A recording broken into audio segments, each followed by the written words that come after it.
So effective and efficient. Randle down the lane for the slam and the foul. Julius Randle with some power. Much to the delight of the capacity crowd. Randle. It's it out to Anunoby. DiVincenzo a three. Bang! Bang! Knicks take a 1-point lead. Towns puts it on the deck. Oh! Bossman 99 just got fired.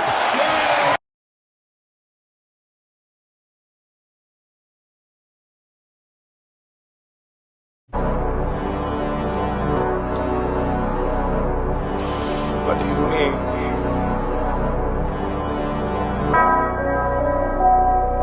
Fuck do you mean?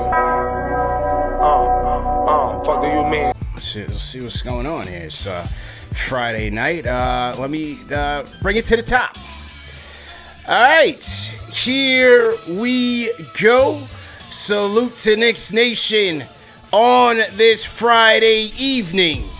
Another edition of Knicks Fan TV Live presented by SeatGeek. I hope we didn't interrupt your plans tonight, because back in July, one CP the franchise said, hang on, Leon is not done. I gave you the names coming, I gave you the name potentially going, and on tonight, September 27th, 2024, Leon makes one more blockbuster move. Karl-Anthony Towns is coming back home to New York City. Karl-Anthony Towns coming. Julius Randle going, man. Blockbuster trade. Late off-season blockbuster as Leon makes one more move, man. Karl-Anthony Towns, Julius Randle, Donte DiVincenzo on the way out as well, man. The big Ragu on the way out, as well as a Knicks conditional first-round pick that belonged to the Detroit Pistons. Lots to discuss. Lock into a emergency live stream, ladies and gentlemen. Let's get into it. The Holy Trinity of Knicks Fan TV's in the building. CB the Franchise, Alex Sotaro, JD Sports Talk. Lock and load, man. Hit the like button, hit the share button, and subscribe to the channel. Let's go. Oh, boy. Where to even start, man? Never a dull moment. Never a dull moment. I couldn't even enjoy my dinner. JD's hit me, blow me up off the hook. I said, oh, boy, here comes the big one. Here comes the big one. After I sent him the voicemail one time, he calls me right back. I said, yeah, this is the big one, man. Yeah. Lots to discuss. We want to hear from the family. Discord, call us up on the Discord with your reactions to this blockbuster. Look, from my perspective, I mean, things are still fluid, and the final parameters of the deal are still unknown. But I gave you a fair. How do you feel, CP? We need to know how you feel. You can't even get the words out. You know what it is, man. You know what it is, man. Like, keep it a buck. I just want to talk on the trade. We'll talk about the other stuff later. But on the trade front, look, I told y'all what they wanted to do, man. I told y'all that this is their guy and how they want to play going forward. I let y'all know this is the playing style. This is what they want to do. And so the interest is there. The Julius contract extension, based on, like I said, my discussions back in the offseason, I didn't have a great feeling about it, which is why I let y'all know. Every time I was asked, I said, it's 50-50. It's 50-50. He could get dealt, but I thought it was going to be more likely in the offseason. This is tough, man, because, Julius set the tone. He came here in the beginning of this thing. But clearly, this is the Brunson show. And so over the years, this team has been building towards putting the team around him that they feel can best compete. I hate losing Donte. I really do, man. I hate losing Donte. especially after the year that he had. I really wanted to see his three-point efficiency shining again with this team because I think they're really going to need it. So it's tough to lose him. But in gaining Cat, they have their offensive advantages that they're going to look to exploit. How does that impact things defensively? We'll have to see. But that's where it is, man. What do you guys want to say about it, man? JD, you don't want to go, man? I mean, come on, JD. I know you got some thoughts on this. Come on, man. Go ahead. You go. Come on. No, JD. I want to hear your thoughts on the matter. Listen, first, I would like to say that, you know, it was on 7/9. What is that? 7/9/2024. That's the date that Knicks Fan TV's very own CP the franchise reported that the Knicks remain interested in the trade, that the Knicks were targeting Karl-Anthony Towns, that the Knicks may not be done dealing. And there was a lot of, you know, media outlets, a lot of other people out there, I'm not going to say names, but you know who you are, gave my man a lot of heat. Somehow, the biggest channel in the Knicks community, somehow the show for the fans, by the fans, number one show for the fans, by the fans, somehow we were looking for more traffic and clicks and all this other stuff, right? I'm hoping you guys are in the chat today. I'm hoping y'all show up. Because we tried to tell y'all that the Knicks this offseason were on a mission. And whether you agree or disagree with their strategy, whether you agree or disagree with the game plan, they made a commitment to Jalen Brunson.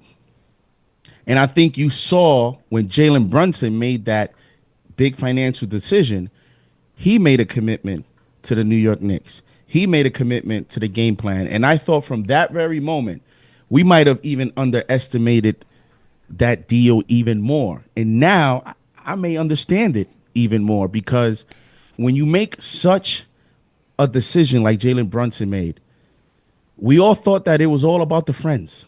We all thought that it was all about, we're all going to try to win a championship together. We all thought that it was all about a Villanova scheme. A Villanova game plan. And boy, was that different than what we thought this offseason was about. Because Leon Rose in the Knicks front office tonight demonstrated to everyone that it's about the front of the jersey. It's about the goal. Again, whether you agree or disagree with the way that they're doing it, whether you like Karl-Anthony Towns or not, they are going to try to maximize Jalen Brunson's ability to remain elite as a 6'2" guard that, you know, who knows how long he can be at this rate, because, you know, he takes a beating going to the paint. He's not the most athletic player. How do we maximize a player that just made that type of financial commitment so that we can re-sign OG and that we can get Mikal Bridges? And Mikal Bridges now reportedly is willing to take a pay cut, and that we can acquire elite 4 or 5 big men that can shoot the three-point shot. It's a copycat league. You see it in the NFL. You see it in the other sports. When the team wins a championship, everybody tries to copycat that style. When the Golden State Warriors win a championship, everybody tried to get, you know, 4s and 5s that can play the wing and can defend 3 to 4 positions.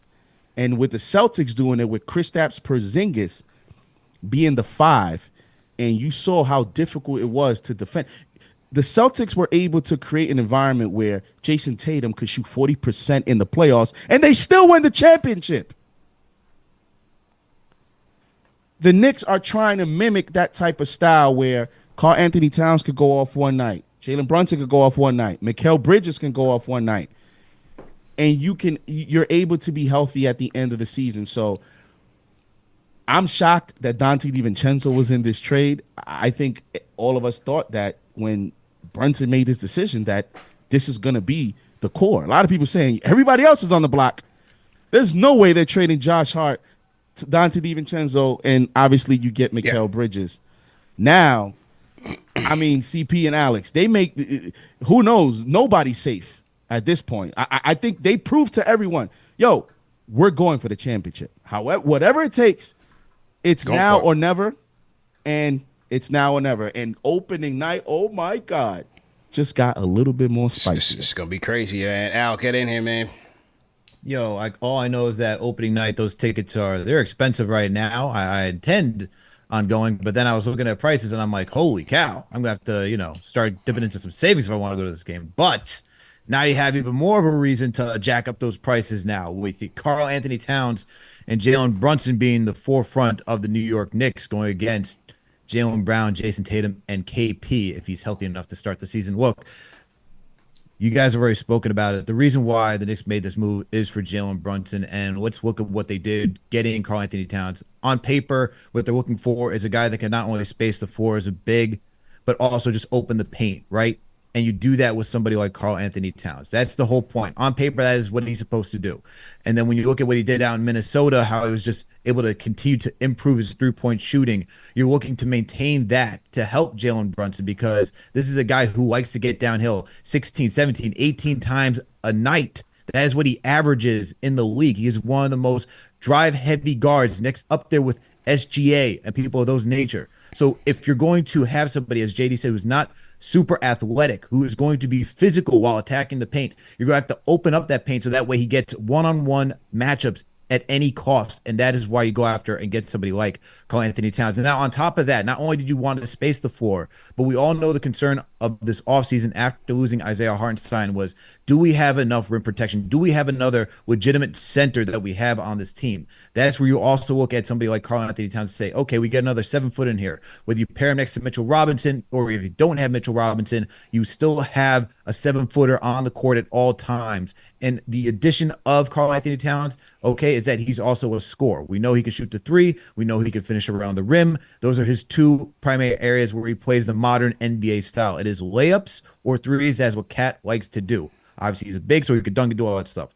Those are the two big things when you look at why the New York Knicks did this, okay? And if you want to add even more on that, you look at durability. This guy doesn't miss games, all right? He's one of the most durable players. Julius Randle, who's been injured now 2 seasons in a row. If you're the Knicks and you're saying, you know what, we still haven't seen you prove in the postseason, whether it be injuries, whether it be you didn't have enough on the roster as your first time as a Knick going against the Atlanta Hawks, you had to rely on guys like Elfrid Payton, Reggie Bullock, Derrick Rose, who injures himself during the postseason run as well.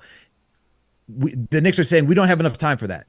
Jalen Brunson is now starting to enter his prime, so we have to make moves at a fast rate so that way we can stay in title contention. They went all in when they got Mikal Bridges. They pushed their chips all in now with the way that you went in after Karl-Anthony Towns. You traded Julius Randle, a 2-time All-NBA, 3-time All-Star, okay, most improved player. You also traded one of the best contracts in the league in Donte DiVincenzo, who just broke the New York Knicks three-point shooting record to get Karl-Anthony Towns in return. That, in my opinion, look, you got to pay to play, as you always say, CP. I think it's a little bit of an overpay to get a guy with his type of contract on this roster. Okay, but if you're saying that you're going to get the durability, the three-point shooting, and you believe in the rim protection that you need just so you have a 7-footer on the court at all time, I understand from what the Knicks are thinking conceptually why you go after somebody like Karl-Anthony Towns. And so that is why they're making this move.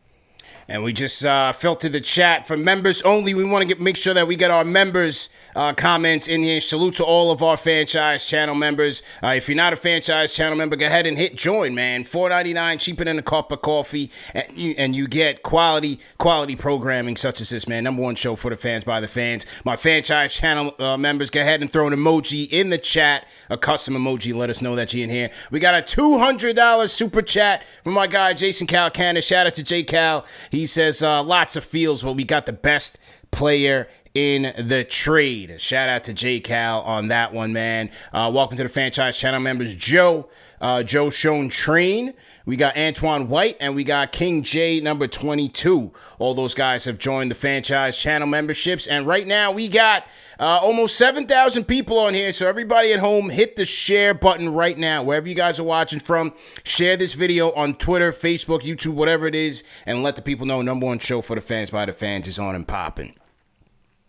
I like the thought of trying to win in a different way. This is a different way for Tibbs, who has traditionally been known as he needs a traditional center, he needs rim protection.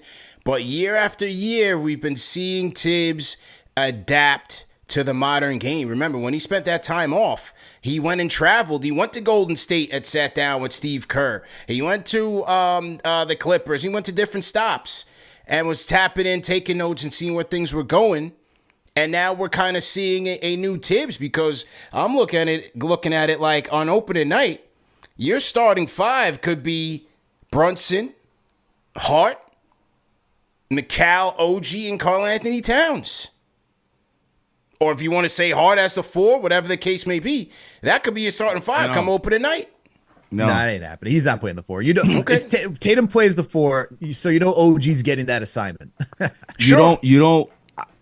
I would be very surprised if they made this move to then get, let's say, a Nick Richards. The Charlotte Hornets have been now reported as a third team in this deal, and things are being fluid. So as things come up, we'll definitely report it for everyone. I'll be surprised that they made this deal to put him at the 4 and put a traditional center, even though that is Tibbs' history and preference. To me, this just, as you mentioned, CP, this is a seismic shift in play style. And I think if they made the decision as a front office, listen, Tibbs, we get the 48 minutes of rim protection back when you had Nerlens Noel playing minutes with Mitchell Robinson, and now Mitchell Robinson with Achua and Sims. And we get that. We get the 48 minutes of a traditional center. But when you look at the playoffs this year, when you look at Minnesota, who has like a guy like Naz Reid, you saw the fit with Gobert. It was better this year. But in the playoffs, you saw how that fit still got exposed. It's one of those things, even for fans that are not fans of this, it's difficult to adapt to, but it may be something that we just have to accept in terms of where the NBA is going. And again, when you look at everyone else on the roster, when you look at also guys, like Josh Hart is a favorite to be part of the closing lineup. Josh Hart is a favorite to play 40 minutes a game. And he had that hot streak versus the Sixers. But again, unless he worked off his behind off this summer and he's all of a sudden going to become a 40% three-point shooter, let's not forget he's not a great shooter.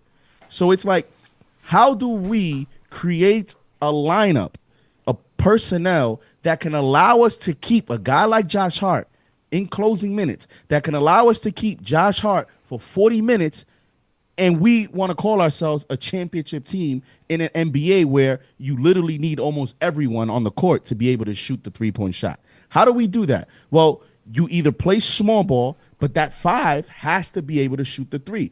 And I think when they looked around the landscape, it's either we're going to get a 15 minutes per game player that can shoot the 3, but is a 15 minutes per game center that can shoot the 3, is that a legitimate starter? Is that a guy that's going to close lineups? I don't think so. So they looked at elite players that can do that. And when you survey the available options, Karl-Anthony Towns is the best option for what you want to do.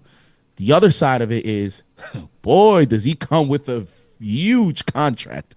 100%. And that right there, that's going to come with a lot of pressure in the New York market. Let's hear from the people, man. Call us up on the Discord. If you guys want to get your takes in, call us up on the Discord. Let's thank Knicks Fan TV so I don't have to do it. Like, comment, and subscribe. Comment if you like the trade. I'm comedian Senator P for SM Directors, Inc.